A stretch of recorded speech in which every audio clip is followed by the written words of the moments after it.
रावण की लंका पहुँच हनुमत किए कमाल, तहस नहस चहुर किए माँ अंजनी के लाल।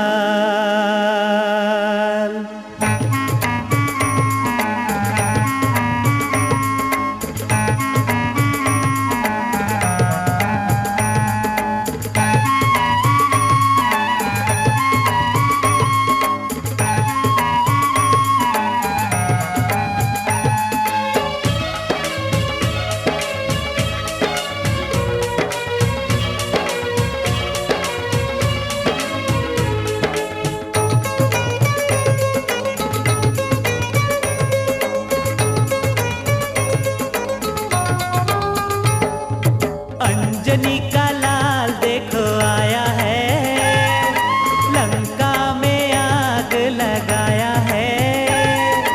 अंजनी का लाल देखो आया है, लंका में आग लगाया है। नाम बजरंग बली बाबा बजरंग बली, नाम बजरंग बली बाबा बजरंग बली। अंजनी का लाल देखो आया है, लंका में आग लगाया है। नाम बजरंग बली बाबा बजरंग बली, जय जय बजरंग बली बाबा बजरंग बली।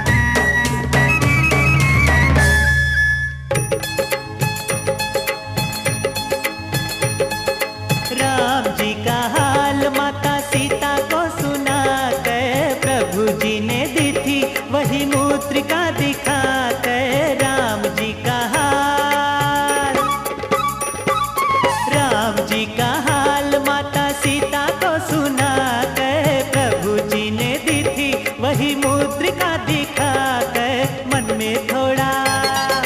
मन में थोड़ा धीरज बंधाया है, बाबा बजरंग बली जय जय बजरंग बली, बाबा बजरंग बली जय जय बजरंग बली। अंजनी का लाल देखो आया है, लंका में आग लगाया है। नाम बजरंग बली बाबा बजरंग बली, जय जय बजरंग बली बाबा बजरंग बली।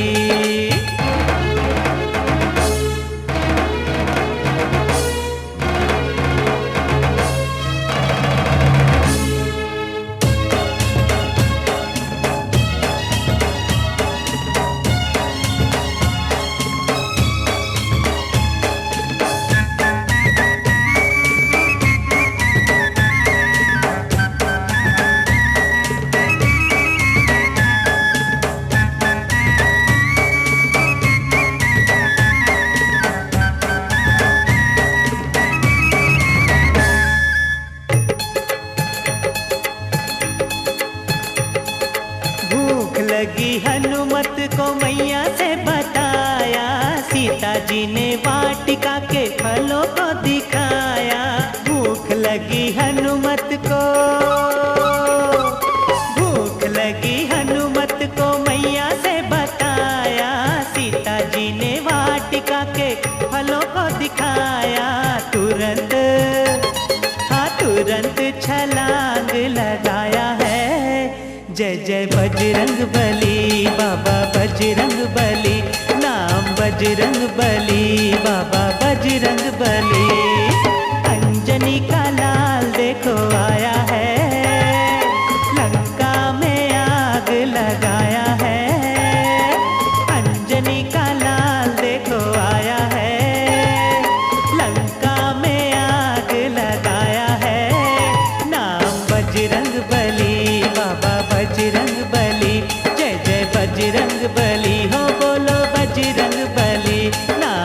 बजरंग बली, बाबा बजरंग बली, जय जय बजरंग बली, बाबा बजरंग बली, नाम बजरंग बली।